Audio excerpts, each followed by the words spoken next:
توبہ کے بارے میں نے جو باتیں آپ کے سامنے رکھا، یہ تمام باتوں کو ذہن میں رکھتے ہوئے خود بھی توبہ کرے، گھر والوں کو بھی توبہ کرائے، اور اپنے مرحومین کے پاس بھی جا کر ان کے لیے بھی توبہ کی دعائیں کرے غوث پاک کا، کیوں غوث اعظم خود فرماتے ہیں جو میرا وسیلہ لے کر اللہ کی بارگاہ میں دعا کرتا ہے، غوث اعظم خود فرماتے ہیں میرا وسیلہ لے کر جو دعا کرتا ہے اللہ اس کی دعا کو ضرور قبول فرماتا ہے۔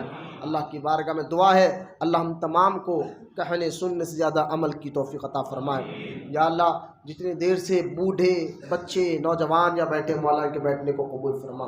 یا اللہ آج کی رات تم تقدیروں کو بناتا ہے، اور یہ اللہ سال بھر تک کون مرے گا کون جیے گا کون کیا کرے گا یہ تو فرشتوں کو بتاتا ہے مولا۔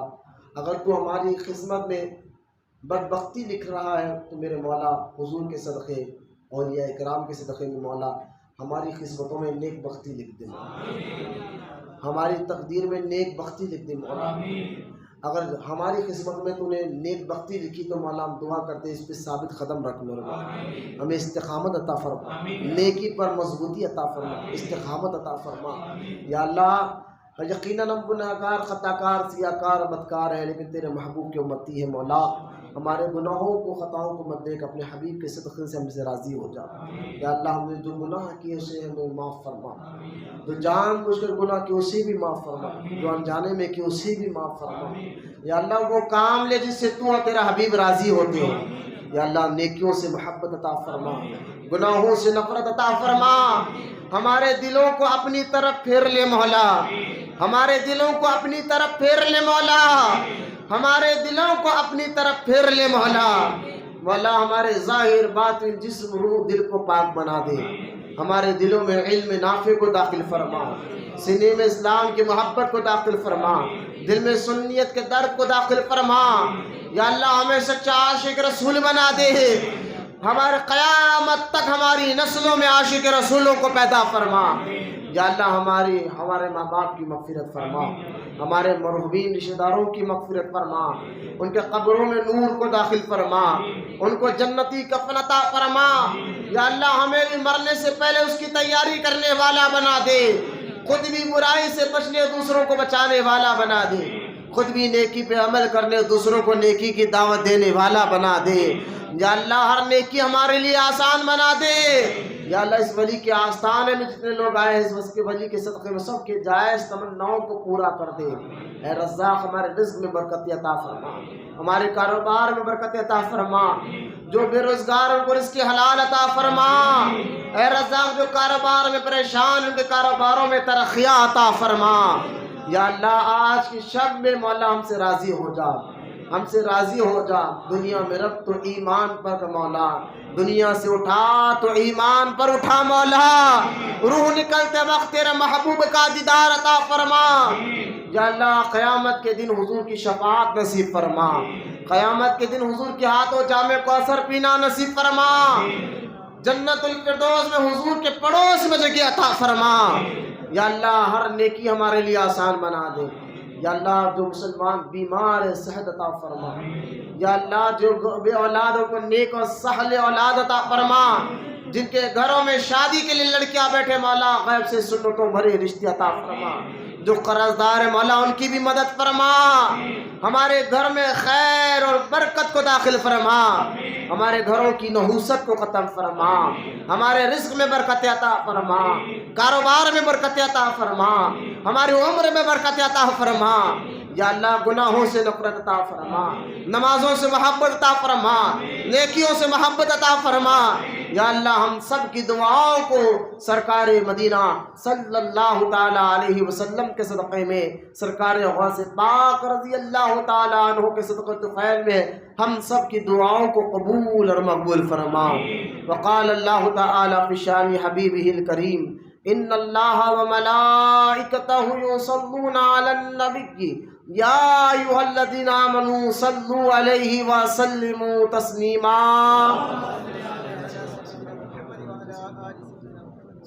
برحمتک یا ارحم الراحمین والحمد للہ رب العالمین، حق لا الہ الا اللہ محمد رسول اللہ۔